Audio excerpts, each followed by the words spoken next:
All right, let's rock and roll. Hi, everybody. Welcome to the Founder Podcast Series, which is a collaboration between the Ben Taylor Podcast, Yachting Ventures, and Marine Industry News as well. On this episode, we're talking with David Rose from Lookout. And just before we dive in, I've got to say thank you to Boatsters Black, who are providing the venue for us here at the Palma International Boat Show. It is beautiful, Motor on time 34.1 meters San Lorenzo with a wonderful crew. If you have a chance, look at it. Be aware of Boatsters Black. They're an amazing company. So thank you to them. Without further ado, welcome to the podcast, David. Thanks. Nice It's great to see be you. here. Welcome. First time in Palma. Is it? What an exquisite place. It's nice, really isn't it? You'll be so back. nice. Yeah, You'll be yeah. So I'll pass over to Gabby. Let's get going. Yeah, of course. So, well, again, nice to have you here. Thanks for being here, David. It's great. Thanks for inviting me. So the whole goal with this Founder Podcast series is to really build on the profiles of the entrepreneurs that are building the most innovative and interesting companies in this space in leisure marine. So can you tell us a little bit about your background and how you came to found Lookout and perhaps, what led you on this journey beforehand? Sure. Well, I've been a serial entrepreneur. This is my 6th startup company. Previously, I was at Warby Parker, which is a glasses company, and I was responsible for the online eye testing and the virtual try-on. So the key to virtual try-on, if you're buying glasses, is to be able to use the LiDAR that's in your phone to look at the terrain of your face and project glasses onto your face. And so I became really interested I have a background in physics, and so became very interested in kind of what other things could you do to kind of make the the space either of your face or of other terrains kind of more understandable and digitized and legible. And I wrote one book called Enchanted Objects, all about the Internet of Things. And then my second book is called Super Sights, and it's all about how we will mix what we see in the world with virtual layers of information. And so my job as head of research at Warby Parker was to think about how we could take this form factor and embed more technology into glasses, which Ray-Ban has done, exquisitely. Yeah. But that's kind of my background is in technology and finding kind of what's the right fit between a customer need and a breaking new technology, and that's what led me to Lookout. And why the marine space? Like, how did you end up going from glasses into yachting? Yeah, so I think one of the jobs for augmented reality is to help you find your way in the world, right? When you hold up your phone and Google Maps or Apple Maps now kind of show you, they superimpose like a big arrow on like you pop out of the subway in New York. I've seen that, yeah. And it's like you have to go, because you're disoriented, like you don't know exactly where you are. Now think about the marine space, like it's a totally unstructured environment. There aren't enough signs, it's foggy, it's at night. Like you really need some guidance. And you also need safety, right? So a lot of cars have now blind spot detectors, rear view cameras. You can't really buy a car without a backup camera these days. Boats really haven't evolved with the same pace to embed those safety technologies into the boats. And so it was actually a terrifying experience. I'm a sailor, and I also have a motorboat on a large lake in Boston, above Boston. And we nearly killed some people in a small craft. Wow. One night. It wasn't purely dark, but it was dusk. And actually, I was water skiing behind the boat, and my brother-in-law was driving. He has a ton of boating experience, but he just didn't see the profile of the dark boat against the dark water. The fact you just chuck your brother-in-law under the bus there. He's going to see this and be like, what? He said that. No, but if it had been a car, like the car would have put up a warning, the car would have put on the brakes. Instead, it just happens. Yeah, but boats don't have that technology. So that's why we built Lookout. Wow. And so tell me about the experience launching the product. Like, how many years ago did you launch it? And what were perhaps some of the challenges that are specific to this space that you perhaps didn't envisage, or were the hardest bits for prospective entrepreneurs, say, that are coming into the industry? Right. So many challenges. Yeah. Well, the first conception of the product was to be able to use augmented reality to see the bathymetric terrain data through the water. Because the water is, except for here where the water is beautiful and clear, most of the time the water kind of hides all of the danger below. And so we thought it would be amazing to put a camera on a boat or even with a phone and project all of the terrain data over the world and spatially anchor it to the world. So the first thing we did, and this was over 4 years ago, was to file a patent for that spatial anchoring of information about the world for boating safety specifically.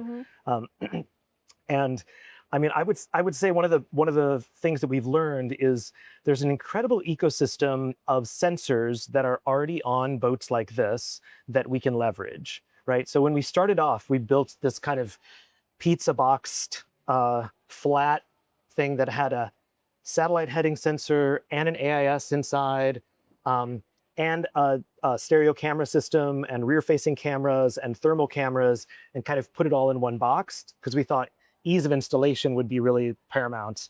But we've come to learn with the product is we can tie into the NMEA 2000 network and get the heading sensor data and the sonar data and the AIS data and the radar data. But the really new novel sensor that we're deploying is cameras. So computer vision has just come such a long way in the last 5 or 7 years.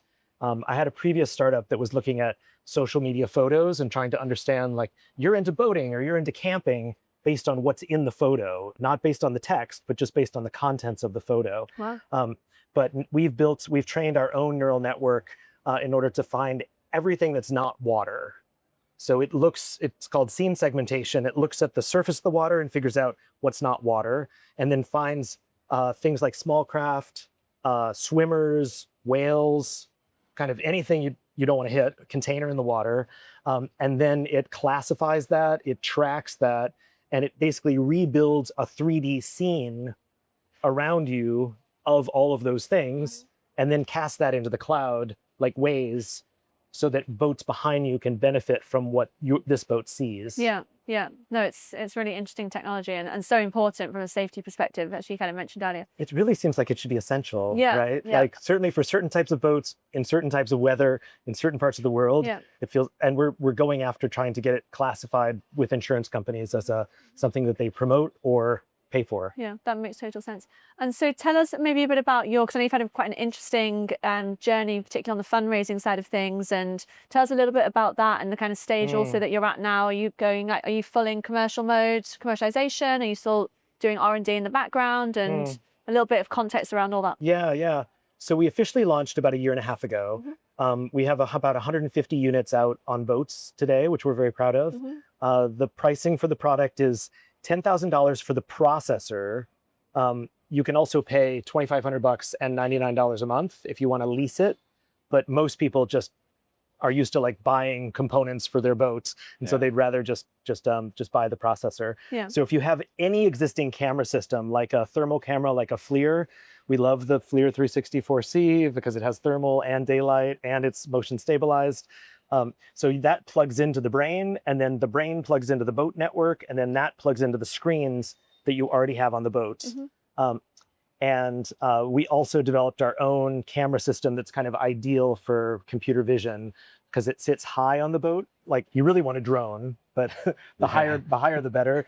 It has a Coast Guard certified nav light in it, and it has a night vision, full color night vision, and a 4K camera, and a 360 camera, kind of like a GoPro or Insta360 that sees 200 degrees up above the horizon, kind of all the way around, so we can spot things that are coming in aft as well, or from the side. And that's the product offering today. Yeah, awesome. How's that gone? So you start talking about these, I suppose, established big players, the Raymarines, the FLIRs, and etc. How did you get into that conversation to say, well, essentially we can make your cameras and your hardware smarter. Here's our computer vision system. Why don't we collaborate? How did you open those doors and get into those? I mean, my advice for any entrepreneur in this category is partner, because establishing your own brand, especially, I mean, I think if somebody owns a boat, it's a very considered decision what you put on that boat. And you really don't want, like, oftentimes it costs money to install things and run cables. So you don't want, there's not the same kind of early adopter app ecosystem, like, of sure, I'll try this, I'll try that. So brands really matter when it comes to marine. So you actually go for a bit of a building the brand by association. Exactly. Piggyback on, well, we've got a partner that everybody recognizes, we've got another one over here. And you naturally become, well, Lookout is inflated and becomes more known because of the affiliation with everyone else. Happy days. I had a previous company that made a product, and we got it in the Museum of Modern Art, in the MoMA, and also in the MoMA gift shop. And then all other boutique-y gift shops were like, oh, you're in the MoMA? Like, we don't even have to talk. Like, we're taking the product. So what we've done is we've gone to Garmin and become part of their One Helm ecosystem, which is more of a branding thing than a real integration, because it's mostly we just plug the HDMI cord into the back of the Garmin and it works on the Garmin, and the touch out works with the brain as well. Right, so just the MFD integration. Yep. We've also tried to kind of do this brand halo strategy. It's more of a marketing tactic with rebates if you have other things. Like if you have a Starlink, you might get a rebate. We've run those before. Or if you have a Sea Insure, like if you have a CTO account and you're getting your insurance through Sea Insure, like you might get a rebate. So we're trying to associate the brand with other brands of trust and integrate with other brands of trust. Yeah, this is clever. So I'm fairly familiar with CTO. Essentially, I'm going to say AA of the water. I think that's fair.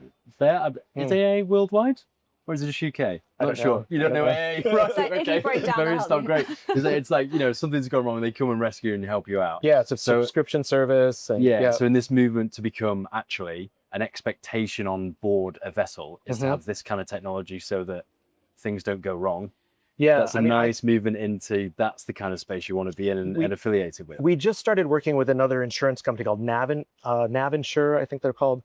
They're down in Florida, and they do a lot of charters and boat clubs, which is kind of perfect for us because we're selling now to individual captains, to individual owner operators of boats, sometimes the more technology-driven people will love the product and say, for my Vanquish, I want everything that's new and modern. And so we have a lot of kind of tech-forward early adopters.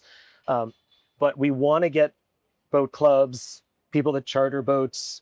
The system itself reads data in from all of the sensors, including the camera systems. You can do multiple cameras, and then it stores all that data on the drive, on the terabyte drive that is on the brain. So you have kind of a perfect record of video and all the metadata about how deep was it and what was the wind speed and where were you and all of the things that you would need in order to streamline an insurance claim. So I guess it's a kind of a question to you guys, like, it's not obvious as an entrepreneur oftentimes whether you go after something that makes a lot of sense, like the insurance companies, or do you go after the fastest moving part of the glacier in the market, which might be boat brands like we're working with Hinckley and HCB. These are really like tech forward boat brands, and they always want to offer kind of the most advanced helm experience for their customers. I'm not entirely sure if this answers the question, but I'm a big fan of this, I suppose, the network effect that you're talking about. So, there's been that collection of data that was useful for that vessel, but why can't other vessels that are also using Lookout also benefit from that? And so actually, over time, you saw one unit, that's a big investment for them. Okay, right, that's wonderful. But actually, by the time you're at the 100th unit, you're at the 1000th unit, it's a bigger value proposition by getting involved in Lookout because you have so many already. Yeah, that happens for us in two ways. One is that every boat that we're installed on is gathering data. And so we improve the training system. So we gather I call it the low confidence crops. So we'll take not full video, but we'll take if we haven't seen a sea turtle in the Maldives, which is a real example, then we'll say like, oh, well, of course we can spot sea turtles in the Maldives. So we'll get enough training data and then we can build a classifier for that, or whales or whatever else. So we're working with NOAA on whale classification right now. And we're on a boat with Viking and Garmin that's out finding that data every day. Was that a result of the regulation, the nearly came in with the right whales? Is this one of the solutions that said, actually, there's probably a better solution to a really quite restrictive for the industry speed limit, Right. where all the fishermen would just stop? Yeah. Quite important for employment and all that kind of thing. But then So the let's use interesting technologies question, like this. then you have the Waze question, which is if one vessel has spotted a whale, what should the exclusion zone look like? And what's the half-life of that exclusion zone? Because like as you've driven around in the world with Waze, it's like, is the police still there? Yeah. Like you want people to confirm that something is still a risk. And you also don't want to create magnets where everyone comes and looks at rare mammals. Oh, right. Someone's seen a whale. Let's go and see them. Exactly. You don't want a crowd around them. So you want to draw a perimeter. I think of it like a sunny side up egg. Like we have an exclusion zone that looks like a Buckminster Fuller dome, where you say like this is the no drive zone, but then we also put a surface texture on the water surface in the aerial view that has kind of a whale tail, and it says 10 mile an hour advised. And are you finding as you get more and more data, and you kind of build up these, I suppose, opportunities and naturally find partners, do those opportunities self-perpetuate where you go, okay, well now we're really valuable to an insurance company as well as like a navigational assistant? These kind of pop up organically? They do. The one that just popped up that we announced at the Palm Beach show a couple of weeks ago is there are a number of companies that make really high quality navigation apps. Like the ones that come to the top of mind right now are Argo, which is just US based right now, but they're kind of like Google Maps, except they really focus on the water. So they have all the bathymetric data, they do weather-based routing, they respect the draft and the buffer of your boats. And so we just integrated Savvy Navi is another really, really nice one that I like. Orca is another beautiful one. And so you can plan your route ahead of time with those tools. And then you go into Lookout and you can share it with Lookout. There's a little menu and it says share with Lookout. And then you type in a very short code into Lookout, and then it gets that route and superimposes it on the water. And actually the future, like what we're working on, you asked about R&D. So, of course, there's a long product roadmap of what we want to build. This is not launched yet, but we're working on auto dodge is what we call it. It's kind of episodic autonomy. So it's not full like point A to point B, but if you have an autopilot, which boats like this all have autopilots, and they're all blind. They have no, like, they will keep the autopilot going. on this If boat, there's anything in the way, they will keep that's going. right. It doesn't even respect radar or AIS. Like, So it's kind of crazy. Like, the autopilots in this industry are really, really... Like, you've got a radar there saying there's rocks ahead. You're still just carrying on. It's telling the skipper, telling the captain, but it will just carry on. Why not combine that data and go, let's be a bit more intelligent here. Exactly. And make decisions accordingly. So we take the routes that you've planned with Argo or with Savvy Navi or with your Raymarine, and then we will do, and you'll see the magenta route in the world, but then we will do a safe path that goes around the whale exclusion zone or around the kayaker or around the other things that only that only computer vision might have seen, or that what data fusion sees. Because kind of the exciting frontier for what we're building is taking multiple inputs, taking multiple sources of truth, we think of them as, and saying, how do you fuse all these sources of truth into one coherent, glanceable scene that your brain can like understand in a few seconds, and then you can get your eyes back on the water. Yeah, you only want to see the data that's useful to you. Forget everything else. Let's make that as intelligent, as intuitive as possible, right? So I want to understand your route to market. So how are these being sold? If you could be quite open on commercially what's really attractive to you, like the distribution route or straight directly to captains, anything else? Sure. Like I mean, somebody just brought in a camera, so can I actually show it to you? Bring it on. Yeah. Thank you. Thank you so much. Cheers. So here's one of the cameras. Let's put those wires down there. So I think one of the things we learned was to make it really easy to install, right? So that was one of the learnings. This is a Cat6 cable that plugs into the brain, and the brain plugs into the NMEA network and to the MFD. But if you talk to a marine installer, they'll say, how exactly do you plug it in? And we say, oh, it's a Seaview pole. They're like, oh, I know Seaview. Right. We could have not sold the $300 sea view pole and just built our own sea view pole. Yeah. But this is a trusted brand in the industry, like ScanStrut, Seaview. So like, let's not innovate in all dimensions, right? Yeah, and then you don't have to educate all the installers. You don't have to say, well, it's the same thing. It's just, no, they're used to it. It's Seaview, done. It's a normal. Seaview, check, right. And this is a nav light that's made by another company that already has a Coast Guard certified 2 nautical mile nav light. And we're like, we could have put an LED and made it waterproof, but why don't we leverage them? With the partner, Lumitech, more credibility. Right. So this allows us to. So we go to the boat shows, and the first thing we do is we go by the Seaview booth, and we say, "Oh, hey, can we put a camera in your booth? We'll sell more poles for you." And they say, "Sure." And we talk to Lumitech, and Lumitech has a booth, and Lumitech is already embedded on 65 boat brands. Wow. And so we're like, "Oh, head of sales for Lumitech. Eventually, can we?" Eventually, they'll be like, "Here's a boat builder for you. There you go." I mean, honestly. I don't want to be in the hardware business at all. Like, our expertise is AI and software. So I think of this as a reference design. So I don't know if anybody from Garmin's going to watch, but or any consumer, like any marine electronics maker, I want them to make this. Like, I don't want to. Like, we're manufacturing this in Scandinavia right now.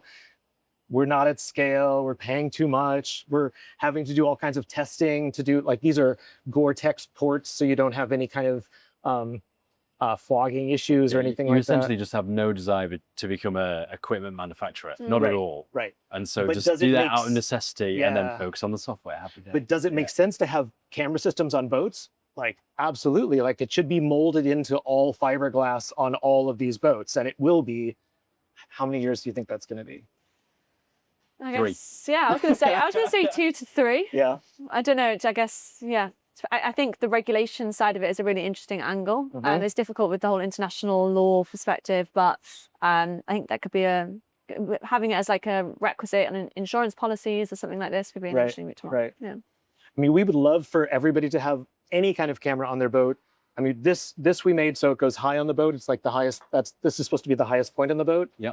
And this is the full color night vision camera, the day vision camera, and the 360 camera, which you've never really seen on. Not a lot of boats I didn't even see that was there. Take advantage of this, which gives you an aft view for docking. Yeah, I bet it's perfect. And then also sees out everywhere around the boat. Imagine it at the top of one of these. You'd be like, I can it's see a great all the view. crew. I can see my crew are, the ropes going out, etc. It's a great view. Yeah. But again, like, we don't want to be known as the as the color night vision camera people. We want to be known as we synthesize all the data on the boats, and we make the future helm experience that makes it really easy to understand where you are, understand any risks incoming, that give you more confidence to go out in more days of the year and more types of weather.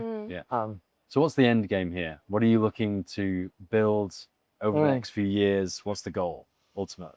I mean, I'm really proud of the user experience that we've built. So, I mean, the end game is to be known as the company that makes kind of the best Tesla-like software experience for boats. And I think the dream, which we haven't been able to do yet, is to work with the best boat brands like Benetti or Azimuth or San Lorenzo, and work with them and do the bespoke San Lorenzo version of the helm experience, which might use a 3D boat that is a digital twin of their boat, that might have destinations that they recommend or clubs that they recommend, that kind of speaks to the brand of the boat, but then also has all the augmented reality and 3D-ness that is very useful for boaters. Yeah, I suppose you become an integrated part of the design phase. So it's super early on. It's then the production boat. So commercially, it's really attractive. Yeah. Then also, you can make the best design possible when you're at that stage. I mean, if you've shopped for a car recently, not particularly. I mean, all the differentiation is now coming from software and so much from cameras. Like, my mom was in the. I don't have a BMW. She has a BMW, but she was looking for a new BMW. And you go to the website about, like, well, what differentiates this BMW? Is it the fabrics and the like the leathers? Not like a little bit. Is it the engine? No, they don't talk about the engine at all. Yeah. But is it we will spot bikers that come up your, so you don't door someone? Yeah. Can you see into your car when you're away from your car? Does it perceive things that you're not able to perceive to help you like make lane changes more safely? Does it give you a reconstruction of everything around? Does it help you path plan or navigate more easily? Like those are the differentiators, and I think they should be for boats as well. Safety and security, basically. Yeah, in unstructured environments. Yeah. So I've got a closing question for you. I would like to hear your vision on, over the next 3 years, what capabilities do you think AI will have that we don't really think of today, we don't know is coming, that you think is going to be really, really powerful and on pretty much every boat? It's a good question. I think there's so many jobs to be done for crew management and predictive maintenance, loyalty programs for the people that sold you the boat to level up to the next version of boats, to predict that. I mean, there's so much data flying around boats that can be useful, and I'm sure there's like a whole cluster of businesses. I mean, I really love sharing economy businesses. I think, I think we have a house in New Hampshire. It's a beautiful house. We actually love sharing it, not only because it makes a little money and helps pay taxes, but also it's just like a nice experience to be able to share nice things with other people, and boats are like kind of an example of that. I think in terms of the helm experience, two things. One, if you've flown recently, every seat has a screen and you can watch movies or you can learn about where you're going. And I feel like the helm experience should be in the salon. You should be able to see further out, see what landmarks you're passing, see the mammals or undersea water life. Like I have this vision for having every boat with the screen should be able to teach you a lot and make the voyage a lot more interesting, because it shows you historical wrecks that are coming out of the water, or the history of this fort that's on shore, or can you charter a boat that's over there and how much would that be? Like you could make the whole experience a lot more shoppable as well. So I think the future helm experience will be pervasive around the boats as well for the passengers as well. David, thanks for coming on the podcast. Yeah, pleasure speaking with really you. Appreciate Thank you it. so much. And thanks, Gabby, for organizing this. You're welcome. Yeah. Everybody, if you enjoy content like this, make sure you're following here to see plenty more of it. All being well, we'll see you next time. Thanks again to Boatsters Black for hosting us on board the beautiful motor yacht On Time. See you next time. Bye for now. Bye.